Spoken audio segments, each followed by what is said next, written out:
Welcome back to Northwoods Garage. So it's been a while since I filmed, but it's been for a good reason. We've been pretty busy. We just moved into a new house, and I think it's going to be a great improvement over our last house. We finally got a garage, so we don't have to work out in the, well, I'll have to put a heater in here for the winter, but so we don't have to work out in the elements. If it's raining, I can still work on my truck because I got a garage. And anything else, it's nice to have a garage. I just built a workbench here for it, and we got all our tools set up, and I can show you that here. And I think it's going to be fun times now that we have a garage, and the location is just beautiful.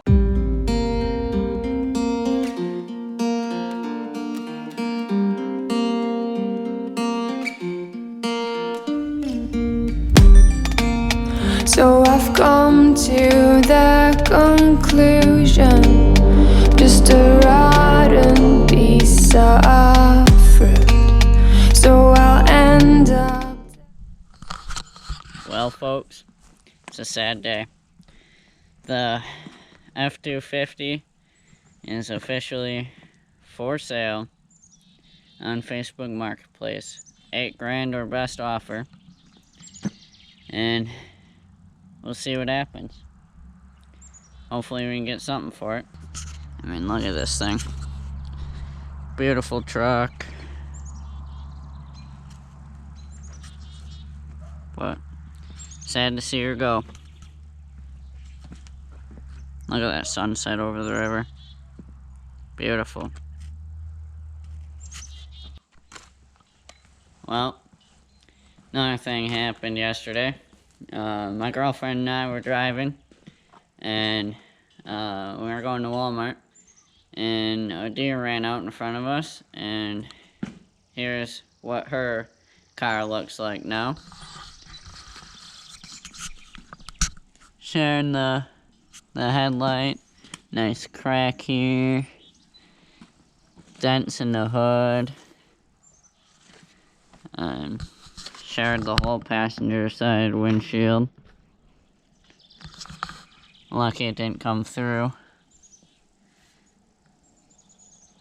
There's glass on the dash, it was close.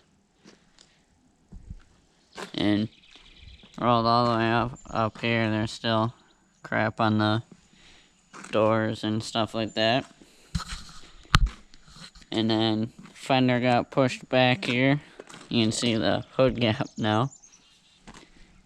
Fender got pushed back, so when you open the door here,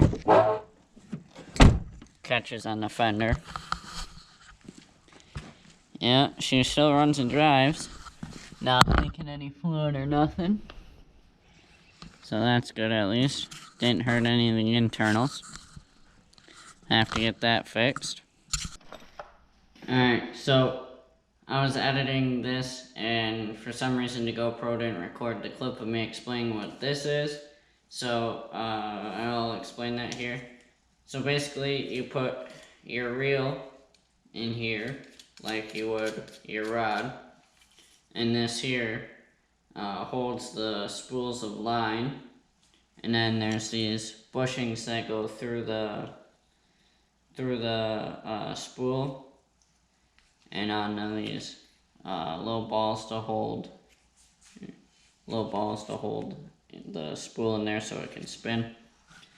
And basically I got it for Christmas, and I was trying it to see how well it worked for lining my reels, and so now you'll hopefully better understand this next clip. Alright, we encountered a problem. Once there stopped putting tension on this line, I believe. Or I don't know if we had it too loose to spin, but it got loose as I was spinning in here, and now there's a bunch of loops in the line. So,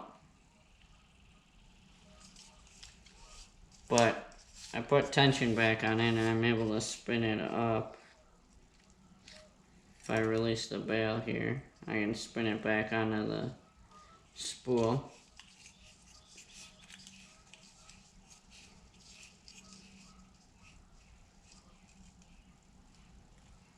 I don't know if I just got too much line on the reel for this thing, or yeah, because the spool's getting down to the last bits here.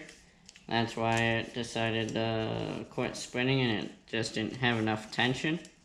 But something to be aware of, I guess, when you're using it. If it stops spinning, stop, or you're gonna get a bunch of loose loops on your reel. Hopefully this doesn't knot out too bad. Alright, so I have this kind of garbage reel that I don't use much. But I just have a little bit of braid on here, and I know it's a year or two old. I recycled this off of one of my better reels when it got too short to use. I didn't put a lot of line on there to begin with, and I just recycled it on here. And so, well, I know there's not a lot of line on this reel, so I tied a heavier spoon on, and then I'm gonna just cast the line off, see if we can get to the end of the reel here. Alright, here goes nothing.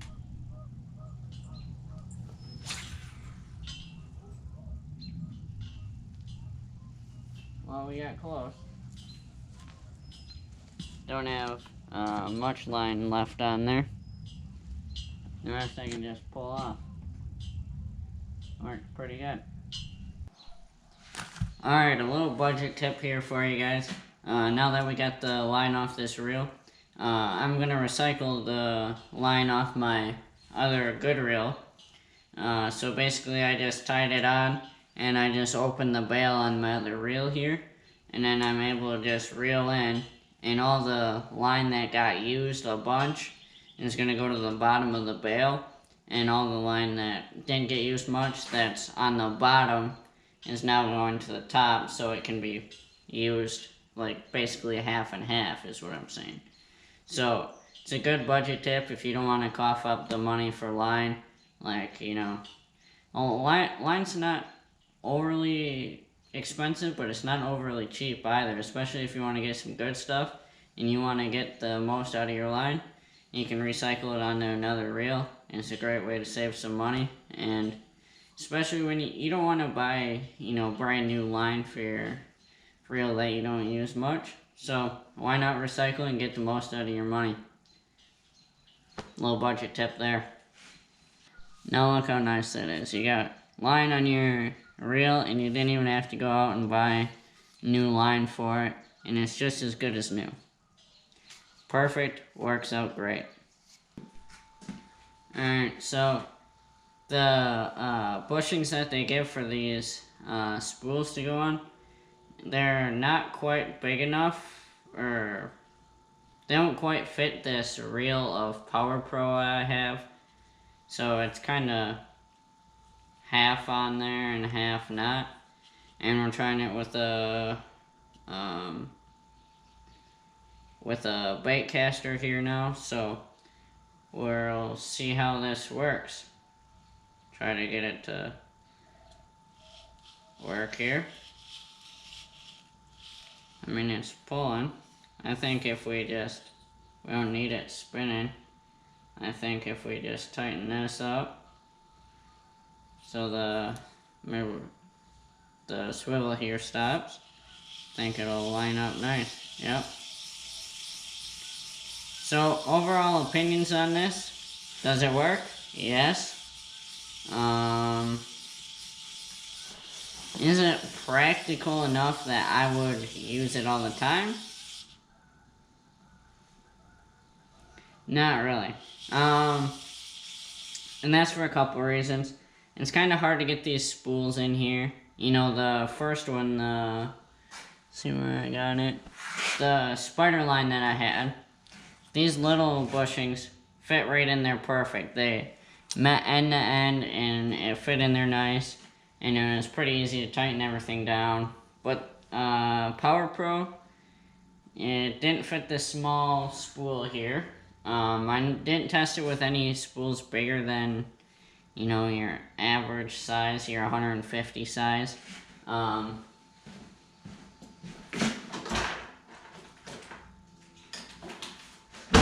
See, like, I got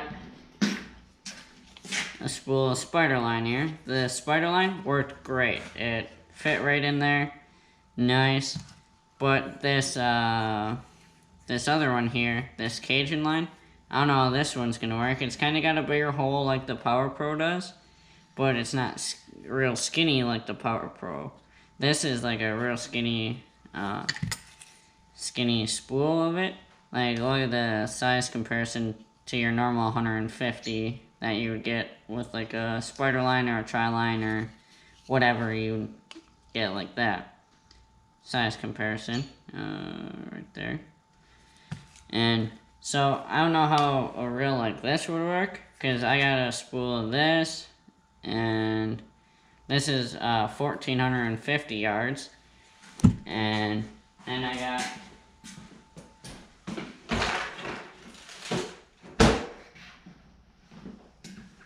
spool like this. I got one more to do yet, another spin cast reel, so we're gonna try to see if we can get this to fit in there, because that's what I need to line it up with. So I'm gonna get this bait caster lined up, and we'll see how it handles this mega roll. This is 3,240 yards. Alright, I managed to get it on there. Look how goofy this thing looks. Now, this giant spool on here. Let's see how this goes. It doesn't... It's kind of... Obviously, it's too big, but it's hitting right here on both sides, and it's not letting it spin. I have it loosened all the way that it can go. I was hoping it would spin, but it's just a little too big. I'm thinking, but we gave her an attempt. It just won't spin at all. Just the reel is too tight in here. Alright, back to the old method. Personally, I don't know why I needed this, but it doesn't work half bad. I'm impressed it worked this good, because most of these gimmick things don't quite work. You can tell they put a lot of time and thought into it, but I guess just for the spools I have, it didn't quite work. The spider line one worked pretty well. Like I said, I did get quite a bit of loose wrapping towards the end of the spool. Whether that be because it was too loose up here and it was spinning too much, I don't know, but it just didn't like that. It was didn't seem to like how much line I was putting on, I don't know, but overall not a half bad product. I mean, if I had a reel for like, if I was doing ice fishing, for example, and I had a reel that fit in there better, or a spool that fit in there better, and I was doing multiple of that pound test on different spools like that, I think it would be useful. I think if you're doing more than one reel, it would be useful. But switching line is kind of a pain with this thing. It's just kind of hard to get these arms to cooperate with the bushings if they're not the right size spool completely. The spider line did work good, but overall, probably not something I would buy again. Alright, that's gonna be it for this video. Just a short video about truck that's for sale. Getting some lines spooled up for this season. And pretty soon we'll be fishing and hopefully catching a bunch of fish this summer. So stay tuned and tight lines. Dying